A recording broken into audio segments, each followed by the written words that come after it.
warahmatullahi wabarakatuh. Shalom, Om Swastiastu.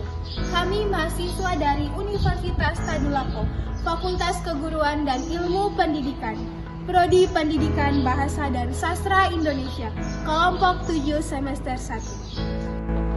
Video ini dibuat untuk menyelesaikan salah satu tugas dalam mata kuliah linguistik umum dengan dosen pengampu Ibu Asrianti, SPD MPD.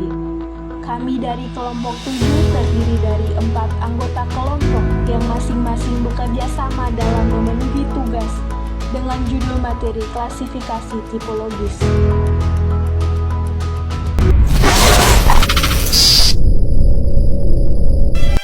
Halo semuanya, perkenalkan nama saya Chelsea Valentine dengan NIM A111251035.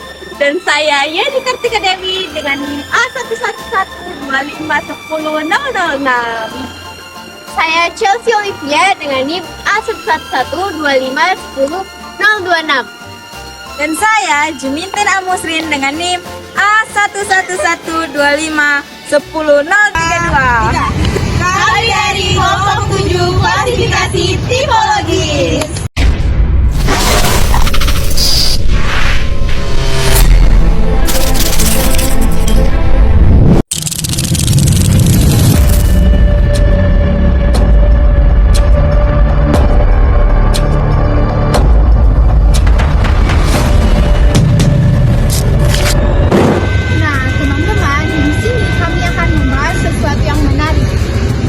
Sebelum itu, kalian tahu tidak kalau di dunia ini ada lebih dari 7.000 bahasa?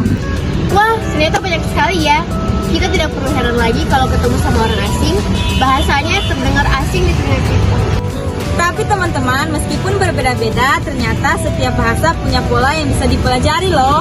Nah, cara untuk melihat pola itu disebut namanya klasifikasi tipologis. Dan di video ini, kami akan membahas klasifikasi tipologis dengan cara yang seru dan mudah untuk dipahami. Let's go!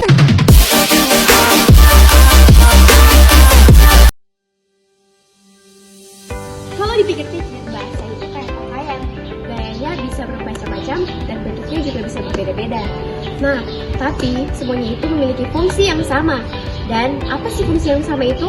Fungsinya kita bisa dapat lebih nyambung saat berkomunikasi dengan lawan bicara. Nah, agar lebih mudah dipahami, para ahli mengelompokkan bahasa berdasarkan ciri-ciri. Nah, dari sini kita bisa tahu, oh bahasa itu gayanya begini, bahasa ini gayanya begitu. Seru kan? Yuk kita lihat satu persatu tipe-tipenya. Secara sederhana, klasifikasi tipologis adalah cara mengelompokkan bahasa berdasarkan ciri-ciri dan strukturnya, bukan berdasarkan sejarah atau asal-usulnya. Nah, teman-teman, adapun tujuan dari klasifikasi tipologis adalah untuk membantu kita lebih memahami dan mempelajari keberagaman bahasa yang ada dengan lebih mudah. Nah, jadi tipologis bahasa ini bukan dilihat dari bahasa ini keturunan bahasa mana, tapi lebih ke bagaimana cara kita menyusun bahasa tersebut. Tipologi, morfologi, atau berdasarkan struktur kata. Bagian ini mengklasifikasikan bahasa berdasarkan cara pembentukan kata-katanya. Tipologi morfologi dapat dibagi menjadi 3 bagian. Yang pertama, analitik atau sulatif. Kata-katanya sederhana, biasanya satu kata adalah satu morfem.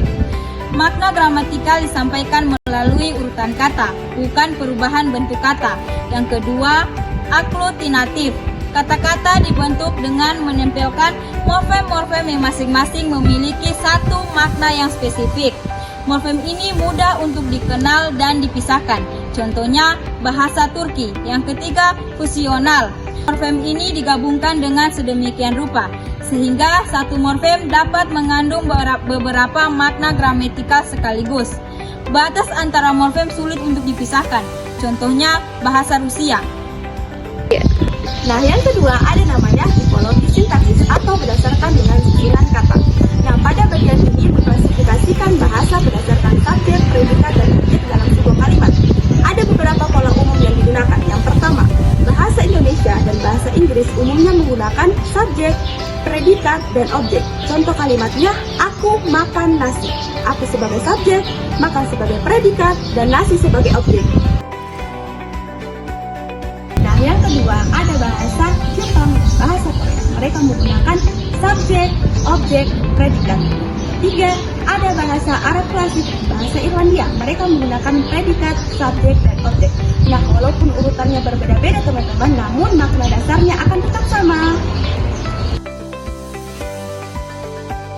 Lalu, apakah mereka serumpun? Nah, meskipun mereka menggunakan pola dasar yang sama, namun mereka itu tidak serumpun teman-teman. Karena kosakata dasar dan sistem penulisan yang berbeda.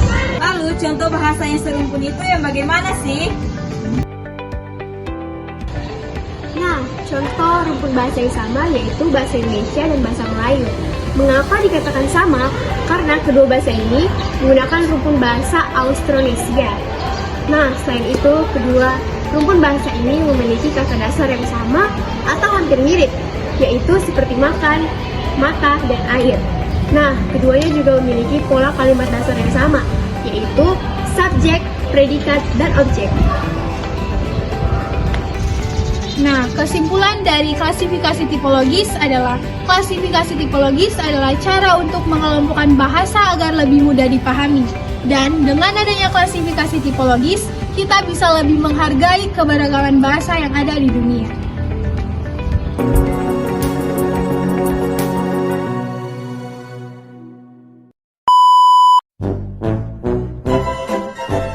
Klasifikasi tipologis adalah cara untuk mengelompokkan kata agar bahasa. Macam tak betul je budak ni. Rumpun bahasa ini mempunyai kalimat dasar yang sama, yaitu subjek, objek, objek. Berdasarkan susunan kata. Pada bagian ini mengklasifikasikan bahasa ulang-ulang. Tipologi morfologi berdasarkan struktur kata. Bagian ini mengklasifikasi